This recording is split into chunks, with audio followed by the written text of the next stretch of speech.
भाजपा उम्मीदवार देवेंद्र फडणवीस दक्षिण पश्चिम कृष्णा खोपड़े पूर्व व मोहन मते दक्षिण नागपुर विधानसभा क्षेत्र के लिए 25 अक्टूबर को नामांकन फॉर्म भरेंगे। रामदासपेट में मीडिया सेंटर के उद्घाटन के दौरान भाजपा के शहर अध्यक्ष बंटी कुकड़े ने ये जानकारी दी। केंद्रीय मंत्री नितिन गडकरी, भाजपा प्रदेश अध्यक्ष चंद्रशेखर बावनकुले उपस्थित रहेंगे। सुबह 9 बजे संविधान चौक पर डॉक्टर बाबा साहेब आम्बेडकर की प्रतिमा पर पुष्प अर्पण करके नामांकन रैली निकाली जाएगी। इस दौरान विदर्भ संगठन मंत्री उपेंद्र कोठेकर, विधायक मोहन मते, विधायक कृष्णा खोपड़े, चंदन गोस्वामी उपस्थित थे। सध्याच्या काळामध्ये निवडणुकीचा जो प्रचार आहे, हा प्रचार जवळपास एक 75-80% मीडियाच्या माध्यमातून होत असतो आणि आम्ही जे काही बोलतो ते आमचं बोलणं कशा प्रकारे लोकांसमोर न्यायचं यामध्ये एक महत्त्वाचा रोल तुमच्या बंधूंचा असतो आणि त्यामुळे आमची जी काही बाजू आहे ती योग्य प्रकारे तुमच्यासमोर यावी, आमचं जे काही म्हणणं आहे ते योग्य प्रकारे तुमच्यासमोर आम्हाला मांडता यावं याकरता मीडिया सेंटरचं आज इथे आपण उद्घाटन केलेलं आहे। या माध्यमातून काय काय गोष्टी इथे होणार आहेत त्याची सगळी सविस्तर कल्पना, सविस्तर माहिती आमचे प्रदेश प्रवक्ते माननीय शिवराजींनी आपल्याला दिलेली आहे आणि मला असं वाटतं की या निवडणूक काळामध्ये म्हणजे आज तर एक मीडिया सेंटर फार मोठं आपण इथे पाहत आहोत, पण मला असं वाटतं की 90-95च्या काळापासून सुद्धा केवळ आणि केवळ भारतीय जनता पार्टीचं मीडिया सेंटर किंवा भारतीय जनता पार्टीचं कार्यालय की जिथे केवळ नागपूरच नाही तर महाराष्ट्र आणि महाराष्ट्राच्या बाहेरचे सुद्धा जे पत्रकार आहेत त्यांना व्यवस्थित माहिती देण्याची आणि व्यवस्था करण्याची सगळी जी जबाबदारी होती पार्टीचे कार्यकर्ते म्हणून करायची। आज जमाना बदलला आहे त्यामुळे अशा प्रकारचं मीडिया सेंटर आपण इथे आज याचं उद्घाटन केलेलं आहे। या सेंटरच्या माध्यमातून आमचे सगळे विषय आपल्यापर्यंत पोहोचतील, आपल्या माध्यमातून लोकांपर्यंत पोहोचतील आणि जे आम्ही म्हणतो तेच योग्य शब्दांमध्ये पोहोचेल। कारण लोकसभेमध्ये पाहिलं की आम्ही काहीतरी वेगळं म्हणत होतो आणि तुम्ही काहीतरी वेगळं मांडत होते, तुम्ही म्हणजे बाकीचे लोक। तर आमचं म्हणणं योग्य शब्दात लोकांपर्यंत जावं त्याकरता मी तुम्हाला विनंती करतो आणि आज आपल्या सगळ्यांचे स्वागत करून माझे शब्दांना विराम देतो। नमस्कार, धन्यवाद। बीजेपी की तरफ से, महायुति की तरफ से आज ये जो सेंटर मीडिया के लिए स्थापित किया गया है, कौन सी सुविधाएं यहाँ पे खास तौर से? ऐसा है कि चुनाव में मीडिया सेंटर का बड़ा रोल होता है क्योंकि पूरे विदर्भ के 62 कॉन्स्टिट्यूंसीज है विधानसभा की कि जो विदर्भ के अंदर आती है। तो इन कॉन्स्टिट्यूंसीज में जो भी नेताओं के प्रवास होंगे, सभाएं होंगी, जो भी कार्यक्रम होंगे, प्रोग्राम होंगे, उन सभी का विवरण यहाँ से दिया जाएगा। प्रेस नोट यहाँ से दी जाएगी, बाइट्स दिए जाएंगे या कोई फुटेज होंगे वो दिए जाएंगे। और हर बार हम देखते हैं कि अलग अलग जगहों पर, अलग अलग स्थानों पर पत्रकारों को बुलाया जाए तो उनको भी बहुत दौड़ना पड़ता है, उनके पीछे भी बहुत काम रहता है। तो एक ही जगह पर अगर सब पत्रकार आते हैं तो उनको रोज़ यहाँ से फीडिंग हम दे सकते हैं। हमारे महायुति की तरफ से भारतीय जनता पार्टी, एकनाथ शिंदे जी के नेतृत्व में जो शिवसेना है वो और अजित दादा पवार की एनसीपी जो है उनके, हमारे महायुति में जो भी गतिविधियाँ चल रही है उन गतिविधियों की जानकारी हम एक जगह पर दे सकते, इसलिए मीडिया सेंटर की आज शुरुआत की है। सर, महायुति में सीटों को लेकर, बंटवारे को लेकर जो ये महासंग्राम चल रहा था, अभी पूर्ण विराम लग गया है, कैसे आप राजनीति हलचलों को देखते हैं? नहीं, ऐसा है कि महाविकास आघाड़ी में अंतर्विरोध है, वो दिखता है कि फिगर्स टैली हो गई और पूरा हो गया, लेकिन अंतर्विरोध है। वहाँ हर पार्टी में किमान 5-6 लोग ऐसे कि जिनको उनको लगता है कि आगामी समय में अपनी सत्ता आएगी और हम मुख्यमंत्री बनेंगे। तो जो अंतर्विरोध है वो मुख्यमंत्री पद को लेकर है, चेहरे को लेकर है। और जो भी घमासान मचा हुआ है जगहों के लिए मचा नहीं है, वो चेहरे के लिए मचा है कि मुख्यमंत्री अगला कौन होगा। तो ये घमासान है, अंतर्विरोध है, इसलिए उनकी आंकड़ेवारी ठीक भी दिखती होंगी तो भी अंदर से जो अंदरूनी घमासान है वो खत्म नहीं हुआ है।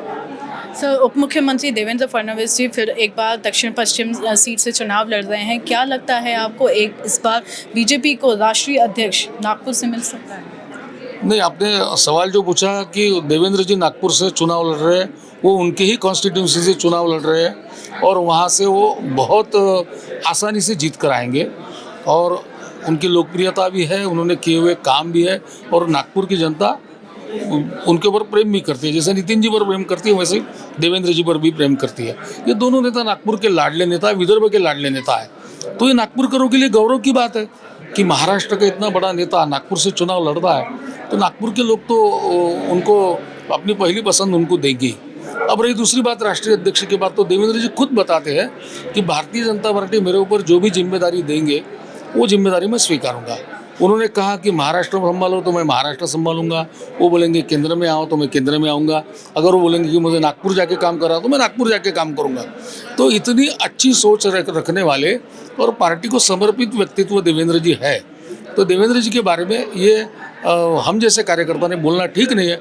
उनके ऊपर पार्टी जो भी दायित्व देंगी वो स्वीकारने के लिए तैयार है। सर, बीजेपी का लोकसभा चुनावों में उतना खास तरीके से प्रदर्शन नहीं दिख पाया था। आपको लगता है विधानसभा ये चुनावों में इस बार लाडली बहना जो योजना है बीजेपी की वो मील का पत्थर साबित होगी? देखिए, लाडली बहन योजना तो हमने चुनाव के लिए नहीं लाई। हमने समाज के आखिरी के तबके के हमारे मातृशक्ति के लिए उनके मदद के लिए योजना लाई।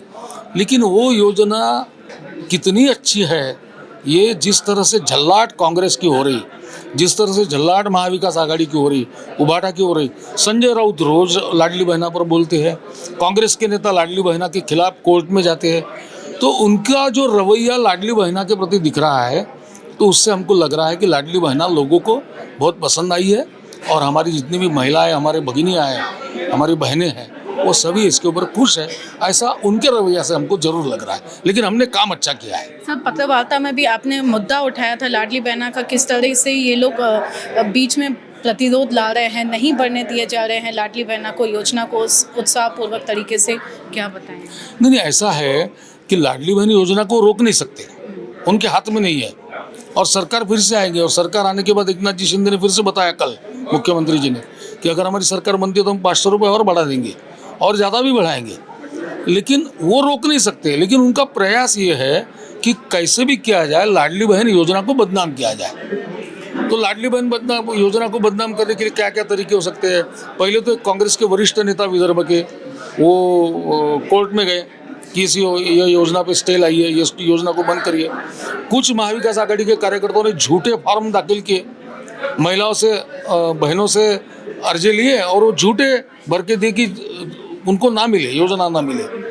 तो हर बात वो प्रयास करते हैं। जैसे कि आज मैंने प्रेस कॉन्फ्रेंस में बताया कि अभी कम्युनिस्टों को, बैंक यूनियन को काम पर लगाकर कर्मचारियों को बोला जा रहा है कि नहीं ये योजना खराब है, हमने काम नहीं करना चाहिए, हमने संप करना चाहिए, हम चुनाव आयोग के पास जाएंगे। ये नहीं हो सकता। आप बैंक कर्मचारियों का झूठा इस्तेमाल कर रहे हो, उनके मन में ये भर रहे हो कि महायुति सरकार उनके खिलाफ है, और दूसरी बात आप योजना को भी बदनाम कर रहे हो। तो कांग्रेस ने जितनी भी, महाविकास आघाड़ी ने जितनी भी अपनी ताकत है, पूरी ताकत ये लाडली बहन योजना के खिलाफ लगाई हुई है। ऐसे उनके हर कदम से पता चलता है। राजू दादाला मुलगी झाली, राजू दादाला. मी तुला बोलले होते ना मुलगी होणार म्हणून. तू बोलली होती बर का. आता मी तुला 5,000 रुपये देणार आहे. मी पहिली शाळेत घातलं की 6,000 रुपये. आणि हो, जेव्हा ती 6वीत जाईल ना तेव्हा 7,000 रुपये आणि 11वीत जाईल तेव्हा 8,000 रुपये मी तिला देणार आहे. एवढंच नाही, ती 18 वर्षाची झाली की 75,000 रुपये द्यायला मी तयार आहे. एवढे पैसे? आता तुम्ही सगळे मिळून माझी चेष्टा करताय ना? नाही रे दादा, तुला फक्त जवळपासच्या अंगणवाडीमध्ये जाऊन लेक लाडकी योजनेमध्ये तुझ्या मुलीच्या नावाची नोंदणी करायची. एवढंच करायचं होय. धन्यवाद बर का माझ्या लेकींना. या लहान मुलींप्रमाणेच आपल्या जवळच्या गरजू लोकांना लेक लाडकी योजनेची माहिती देऊयात आणि आपल्या लेकींचे उज्ज्वल भवितव्य घडवण्यासाठी हातभार लावूया. लाडक्या लेकीच्या पंखांना बळ हीच आहे महाराष्ट्र सरकारची